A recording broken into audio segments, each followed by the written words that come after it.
नमस्कार। मैं बीनू। क्या अमेरिका की जेल में कटेंगे अडानी के दिन रात?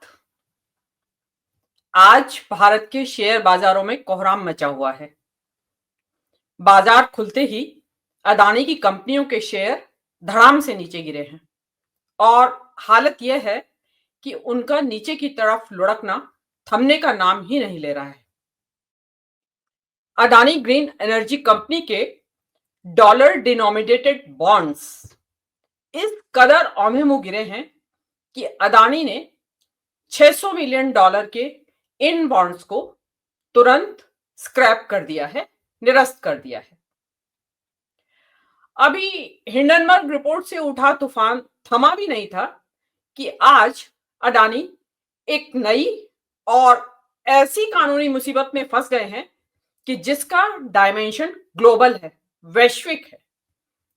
डिपार्टमेंट ऑफ जस्टिस अमेरिका की अदालत ने अडानी को अदालत में पेश होने के लिए आदेश जारी कर दिए हैं। तो क्या है ये मामला जिसके लिए अडानी को अमेरिका की अदालत में पेश होना जरूरी है? दरअसल हुआ यह है कि अमेरिका के न्यूयॉर्क की फेडरल कोर्ट में SEC securities and exchange commission, जो कि भारत का सेबी जैसा ही एक संस्थान है जो वहां के निवेशकों के हितों की रक्षा करता है, तो अमेरिका के न्यूयॉर्क की फेडरल कोर्ट में SEC ने गौतम अडानी और उनके 7 सहयोगियों को 2,500 करोड़ रुपए की रिश्वत देने और अमेरिकी इन्वेस्टर्स के साथ धोखाधड़ी करने के लिए मुकदमा दायर किया। जांच पड़ताल के बाद कोर्ट द्वारा सबीना जारी कर दिया गया है। भारतीय संदर्भ में सबीना का क्या अर्थ है? सबीना का अर्थ है न्यायालय में उपस्थित होकर अपना पक्ष और सफाई प्रस्तुत करने के लिए वारंट जारी किया जाना। तो अडानी ने 2,500 करोड़ रुपए की यह रिश्वत भारत सरकार के अधिकारियों को दी। और जो ये रिश्वत दी गई वो किस लिए दी गई? रिश्वत दी गई अडानी ग्रीन एनर्जी कंपनी के लिए सोलर पावर सप्लाई के लिए कॉन्ट्रैक्ट हासिल करने के लिए। कंपनी ने रिश्वत देने की ये जो जानकारी थी ये छिपाए रखकर अमेरिकन इन्वेस्टर्स से पैसा इकट्ठा किया, जो कि जिन्होंने की अडानी की कंपनी में इस मुताबिक पैसा लगाया। न केवल इतना, बल्कि यह भी आरोप है कि अडानी ने इस रिश्वत से संबंधित इलेक्ट्रॉनिक सबूतों को मिटा दिया। वे justice department, securities and exchange commission और FBI के प्रतिनिधियों से लगातार झूठ बोलते रहे। इस प्रकार अमेरिकी अधिकारियों को गुमराह करके न्याय प्रक्रिया में बाधा पहुंचाई। अभियोजकों का कहना है कि भारत और अमेरिका के बीच में प्रत्यर्पण संधि है, यानी कि एक्स्ट्राडिशन ट्रीटी है।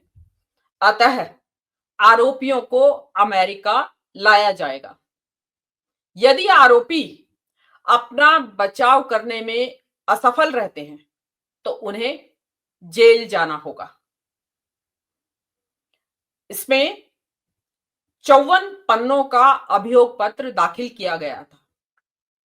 उनमें से कुछ प्रमुख अभियोग इस प्रकार हैं, जो हम आपको पढ़कर सुना देते हैं। हिंदी उसका तर्जुमा सुना रहे हैं। पहला अभियोग है, गौतम अडानी रिश्वत के लेन देन के लिए अनेक बार भारत सरकार के अधिकारियों से व्यक्तिगत रूप से मिले। दूसरा आरोप, सह अभियुक्त, मतलब जो 7 सह अभियुक्त हैं अडानी के अलावा, वे व्यक्तिगत रूप से आपस में मिलते रहे और अमेरिका में रहते हुए इलेक्ट्रॉनिक मैसेजिंग के माध्यम से, माने व्हाट्सएप या ईमेल, इन माध्यमों से रिश्वत के लेन देन के बारे में बातचीत उन्होंने आपस में की। तीसरा अभियोग है, इतना ही नहीं, उन्होंने रिश्वत देने के जो तरीके अपनाए उनका विस्तृत इलेक्ट्रॉनिक डॉक्यूमेंटेशन किया।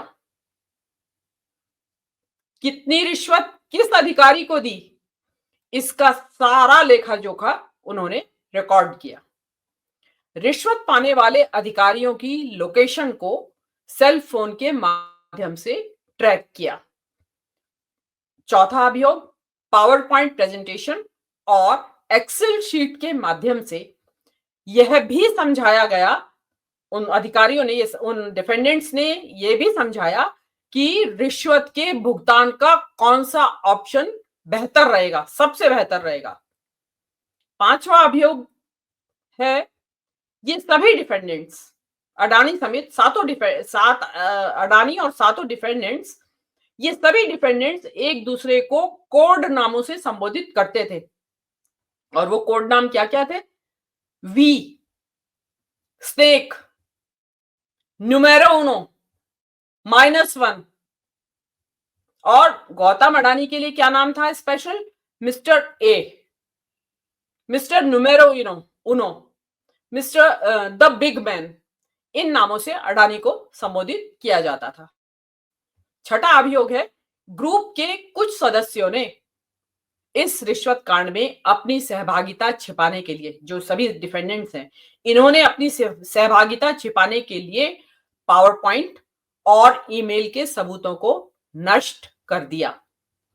सातवां अभियोग है, गौतम अडानी ने सर्च वारंट के लिए हर एक पन्ने की फोटो और FBI द्वारा अडानी के भतीजे और जो को डिफेंडेंट्स हैं उनको सौंपे गए अदालत के वारंट की कॉपी स्वयं अपने हाथों से ईमेल की।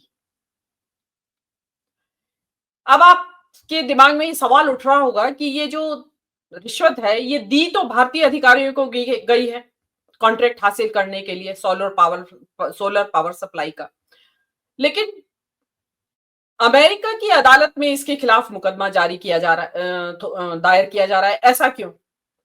तो इसके बारे में हम आपको बता दें कि अमेरिकी कानून इस बात की इजाजत देता है कि फेडरल प्रोसिक्यूटर्स विदेशों में हुए भ्रष्टाचार के उन आरोपों की जांच पड़ताल और मुकदमा कर सकता है जिनके कारण अमेरिकी इन्वेस्टर्स और अमेरिकी बाजारों के हितों को नुकसान पहुंचा हो। तो क्योंकि ये जो रिश्वत कांड है, भले ही अमेरिका में हुआ हो, लेकिन रिश्वत देने वाली कंपनी ने अपनी कंपनी के लिए अमेरिकी इन्वेस्टर्स से पैसा इकट्ठा किया था। तो इसलिए अमेरिका के जो कंपनी जो जस्टिस डिपार्टमेंट है वहां ये मुकदमा दायर किया गया SEC द्वारा, और उसका आज आपके सामने जो हम बातचीत कर रहे हैं ये उसी संदर्भ में कर रहे हैं। तो ये मैंने आपको कुछ प्रमुख जो उसमें आरोप हैं उनके बारे में आपको पढ़ के बताया है। तो आज जो है विपक्ष के नेता राहुल गांधी ने एक प्रेस कॉन्फ्रेंस करके इस मामले पर जॉइंट पार्लियामेंट्री कमेटी यानी कि JPC की मांग की है कि इसकी जांच की जाए और सभी भारतीय नागरिकों को यह अधिकार है जानने का कि इस बारे में क्या हुआ। और उन्होंने यह भी मांग की है कि अडानी को तुरंत गिरफ्तार किया जाए। आप सभी जानते हैं कि राहुल गांधी अकेले ऐसे विपक्षी नेता हैं जो अडानी और मोदी सरकार के नजदीकी जो रिश्ते हैं उनके कटु आलोचक रहे हैं, और यहां तक कहा जाता है कि अडानी की आलोचना संसद में करने के लिए राहुल गांधी को अपनी संसद सदस्यता से हाथ धोना पड़ा था। विपक्ष का यहां तक मानना है। तो दर्शकों को हम ये बता दें कि हमने यानी कि सत्य हिंदी ने इस बारे में ये जो सोलर एनर्जी के जो कॉन्ट्रैक्ट्स अडानी ने हासिल किए हैं या अडानी को दिए गए हैं, हमने इस बारे में एक प्रोग्राम किया था और जिसमें हमने विस्तार से बताया था कि देश के 3 अलग-अलग राज्यों में, महाराष्ट्र, राजस्थान, इन राज्यों में सोलर पावर सप्लाई ठेके अडानी को देने के लिए इन राज्यों की सरकारों ने जो सोलर पावर के सप्लाई के लिए टेंडर्स निकाले, तो उसका ठेका अडानी को ही मिले, इसके लिए उन टेंडर्स की शर्तों को किस प्रकार अडानी के पक्ष में तोड़ा मरोड़ा था। अन्य कोई प्रतिस्पर्धी टेंडर भरने के लिए आगे ना आए, उसके लिए ऐसी ऐसी शर्तें लगाई गई जो केवल और केवल अडानी ग्रीन एनर्जी ही पूरी कर सकता था। शर्तें इतनी कठिन थी कि और उसमें छोटे-मोटे जो स्पर्धी थे, जो सोलर पावर कंपनीज के जो आजकल नई-नई छोटे-छोटे स्टार्टअप आ रहे हैं, वो स्पर्धा से एकदम ही बाहर हो गए। इवन जो बड़े सप्लायर भी थे, वो भी इस स्पर्धा से बाहर हो गए, क्योंकि टेंडर्स की जो शर्तें थी वो इतनी ज्यादा कठोर रखी गई थी और इस प्रकार बनाई गई थी कि वो अडानी के पक्ष में बिल्कुल बैठती थी। तो जो ये प्रोग्राम हमने बनाया था, डिटेल प्रोग्राम, तो इस प्रोग्राम का लिंक हमने नीचे डिस्क्रिप्शन में दिया है। तो उस वीडियो को देखने के बाद आपको ये समझ में आ जाएगा साफ साफ कि इस रिश्वत कांड का, अडानी को अमेरिकी अदालत द्वारा जारी किए गए वारंट का और सोलर पावर सप्लाई का के जो ठेके भारत सरकार द्वारा दिए गए, भारत में राज्यों की सरकारों द्वारा दिए गए और उन अधिकारियों को जो रिश्वत दी गई, उसका आपस में क्या संबंध है, ये आप वो वीडियो देखेंगे तो आपको समझ में आ जाएगा। आप नीचे लिंक में डिस्क्रिप्शन है, उसमें देखिएगा और इंतजार करें कि आगे आगे इस मामले में क्या डेवलपमेंट होता है। जो भी डेवलपमेंट होगा हम आपको आगे अवश्य अवगत कराते रहेंगे। नमस्कार।